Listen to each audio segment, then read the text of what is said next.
Good afternoon, Bloomington.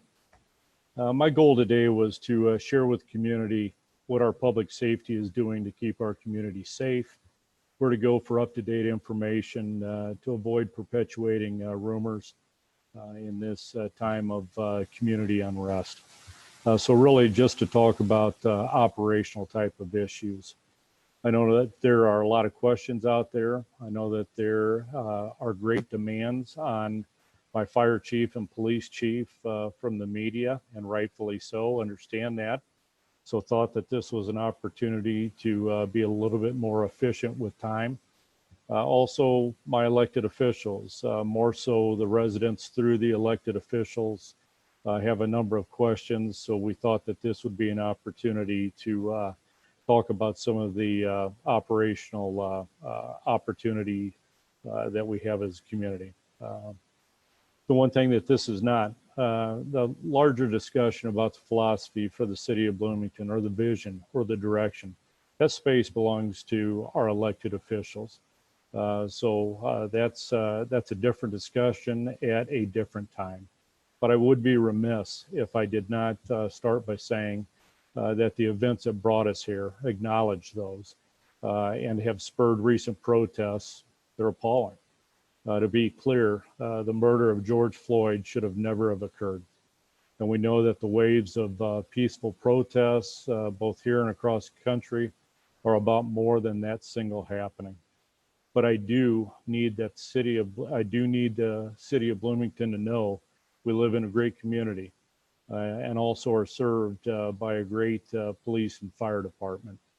I've got Fire Chief Moore that is standing by, and I'm going to ask Chief Moore to speak first, not only about the events of the past couple of days, but just talk operationally going back to the beginning of COVID-19 that we're pushing nearly 3 months now.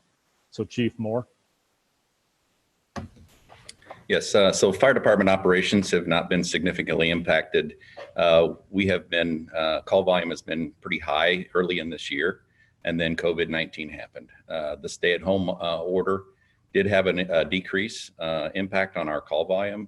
We run roughly about 80% of our calls are for transport ambulance service, and that's been significant, or has been consistent through this entire time. With the stay-at-home order, of course, we had fewer movements through the community, which, of course, that decreases the number of calls that we see.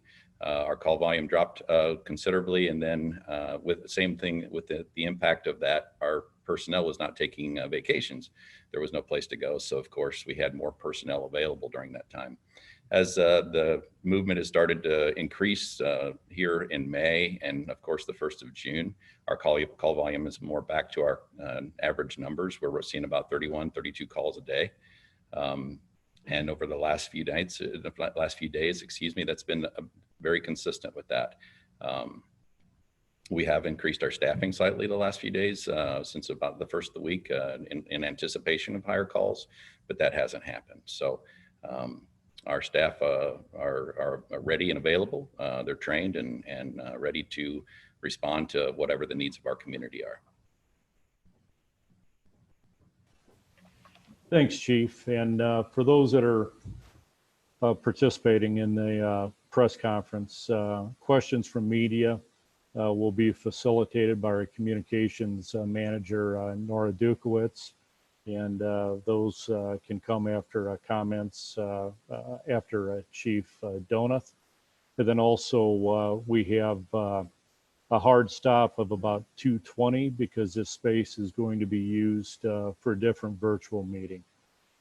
Chief Donath, I'm going to turn the floor over to you. Really, the community is probably wanting to hear from you the most, and the floor is yours, Chief. Thank you, City Manager Gleason. Thank you for this opportunity to speak to everybody today. The first thing I'll mention is, we were asked to participate in a rally this past Sunday, and I had a speech prepared for that. Unfortunately, wasn't able to share it with everyone. So, we're going to plan to just record that and share it on our Facebook page so people can hear, from our police department directly. And But in regards to the recent events in our community with people looting and attempting to loot stores, I will tell you our philosophy is to weigh the risk of injury or death to the citizens and our officers as compared to the loss of items. We can't walk back a serious injury or death to our citizens or our officers, but we can replace stuff. And I don't know that we as a police department can have one set plan for all situations, nor do I believe you can have specific plans for thousands of different scenarios we could face. These situations are fluid and dynamic, but we will use what resources we have to make it difficult to loot stores. Specific to the incidents from the night of Monday, June 1st at Eastland Mall, our plan was to be seen and try to be a deterrent to looting. We stayed on the outskirts while people gathered. We did not engage. We allowed people to gather peacefully. We also did not set a perimeter line in front of the building, as that would create a physical exchange between the people on scene and ourselves. However, once the windows were smashed on the store and people started to loot the business, we responded with some CS gas and a diversionary device. This was very helpful to stop the illegal acts, and we were able to arrest 7 individuals leaving the store with stolen merchandise. As you know, we charged them with looting, burglary, and mob action, which are all felonies in Illinois. A short time later, we responded to a call of a possible shot fired near IAA Drive. We located a business that had been broken into, and we were able to catch 3 individuals that were fleeing from that burglary scene. And then still later on that night, we stopped a vehicle driving with no lights on, and we arrested 5 subjects from this vehicle as the trunk was full of merchandise from Kohl's and rocks that were used previously in the night. Now, with all those techniques that we employed and the strategy and philosophy that we used, no one was injured, no citizens, and no officers, which is fantastic. But we were able to enforce the laws of our state and prevent greater loss. And I'd also like to mention that we're trying to share information as we receive it on our Facebook page about any ongoings that might be going on in the community that we become aware of. Thank you. Thanks, Chief. And again, this was just an opportunity for both my police and fire chief, myself as your city manager, really just to talk about the operational approach to dealing with COVID. And then now currently over the past week, the community unrest. Again, I said this in my opening comments. This is a great community. Many steps have been taken previously to get us to where we are today, and look forward to moving beyond COVID, moving beyond the community unrest, even though, let me be very clear, the discussion is an ongoing discussion and truly has only began. There are many, many community groups that need to be a part of this longer term solution and discussion, and that will occur. Nora? So with that, we have a few moments for some questions. We would ask that you use the question and answer function within Zoom instead of the raise hand function.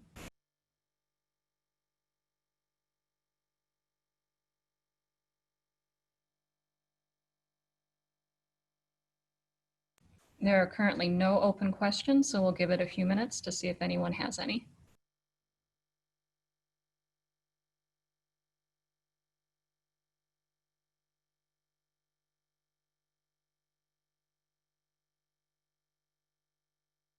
We have one question from GLT.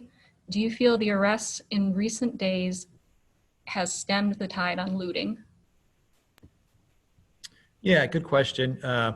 I would think so. When people understand that there's consequences to their actions, that's a deterrent.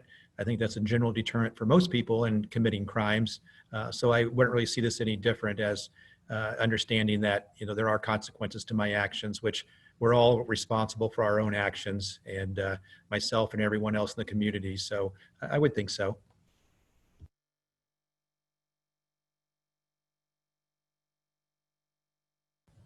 Are there any other questions? We have no open questions.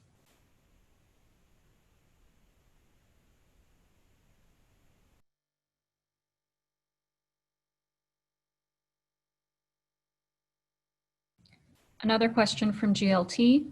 Any indication the looting was organized or that someone was paying these looters? I would say that I'm not aware of anybody paying the looters. Is there some organization? Yes, there would be organization through social media channels where people are sharing information because there was definitely a concerted effort to go to certain locations in our community over the last few evenings. And so, yeah, there had to have been some organization for that.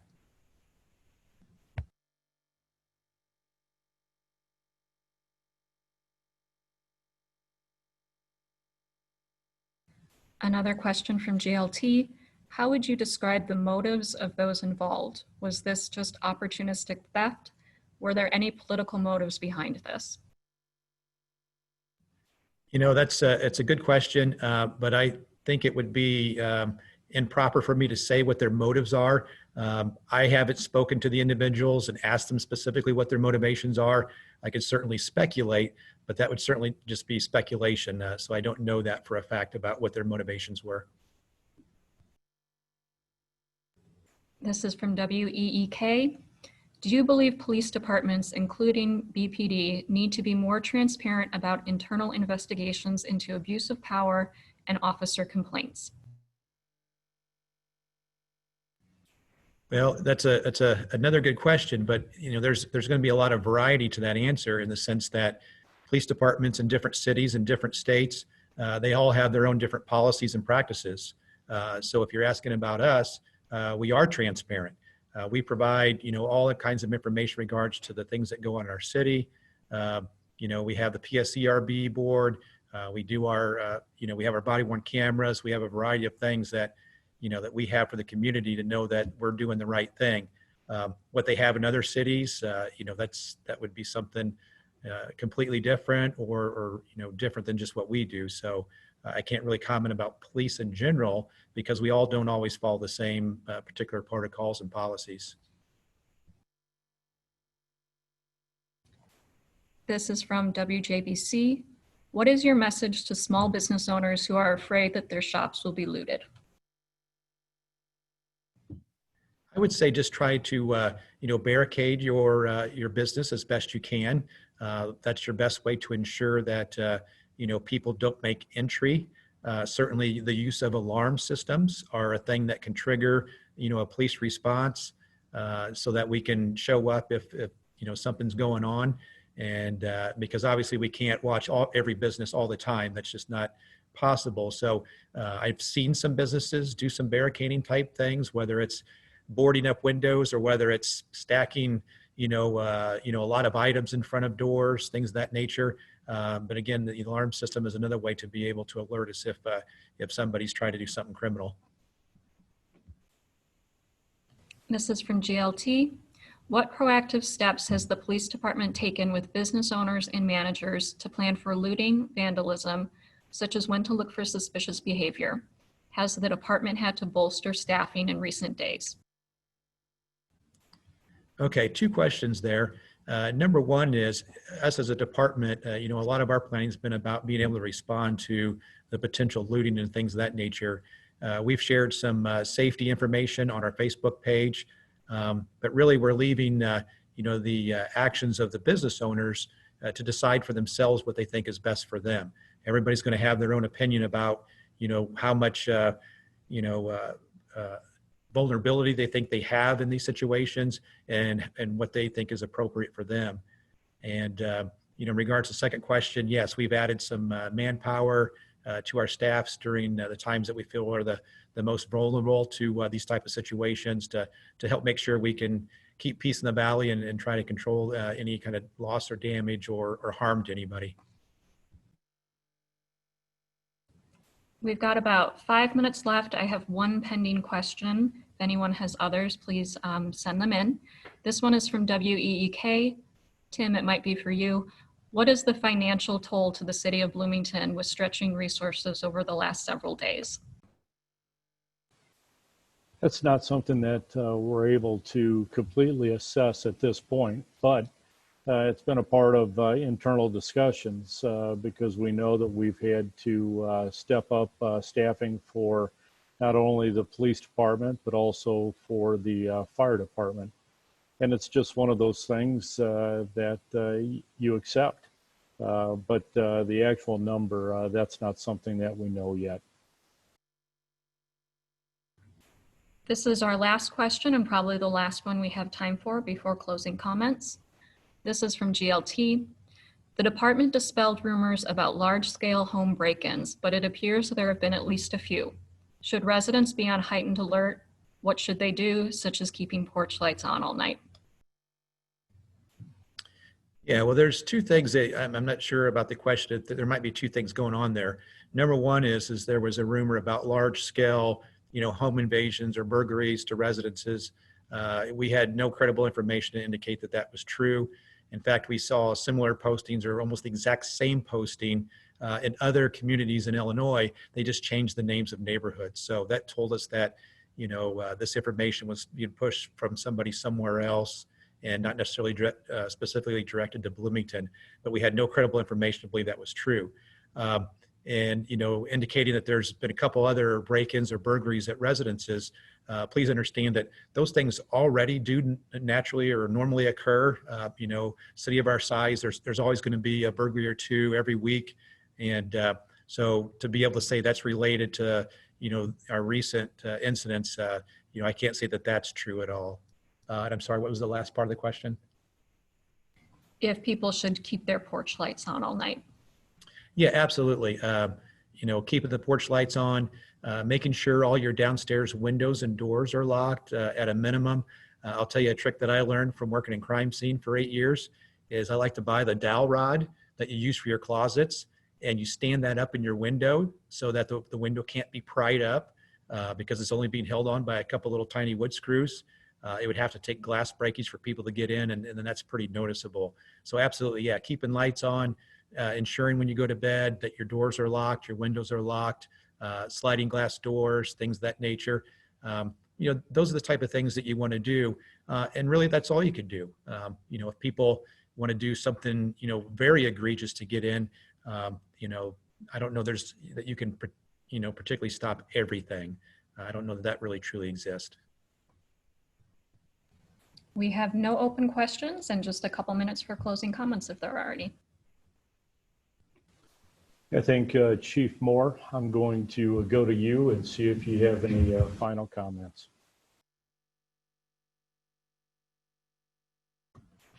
I really have nothing to add at this time. Again, we have not seen any significant increases in our calls based on the last few days. And again, as we were trying to recover from the impact to our community on COVID-19, we've transported numerous patients that were suspect patients.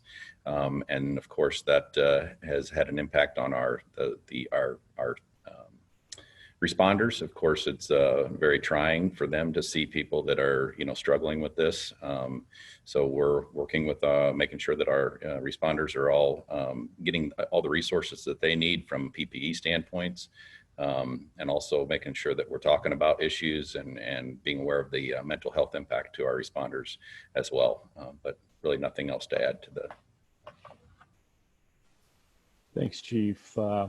I know at this time, we think about policing, we think about law enforcement, but very much felt that this was an opportunity for our community to hear the fire department side of what you guys have been dealing with the past week and with COVID nearly 3 months. Chief Donut, any final comments? Yeah, I would just encourage people to, check out our Facebook page for information. Things that we can find that are credible or events or organizations that might be, taking place in the community. We're going to share those things.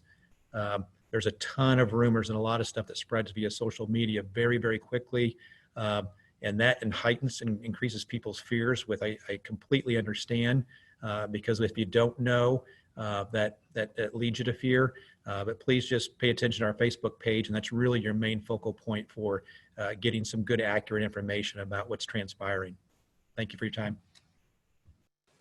And from me in closing, Again, this was just to talk about some operational components for the community.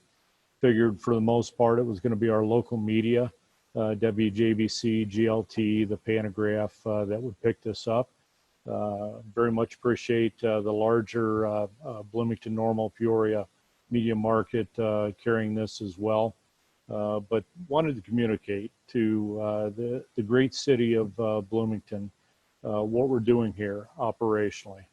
Acknowledged the tragedy with the murder of Mr. Floyd, and that this is just the beginning of a conversation that honestly has been ongoing, but needs to increase in this community, and know that we've got the right elected body and the right staff, the right community to make this a better place. So find an opportunity in all of this is what is left to us to do. So thank you for your time today. Thank you.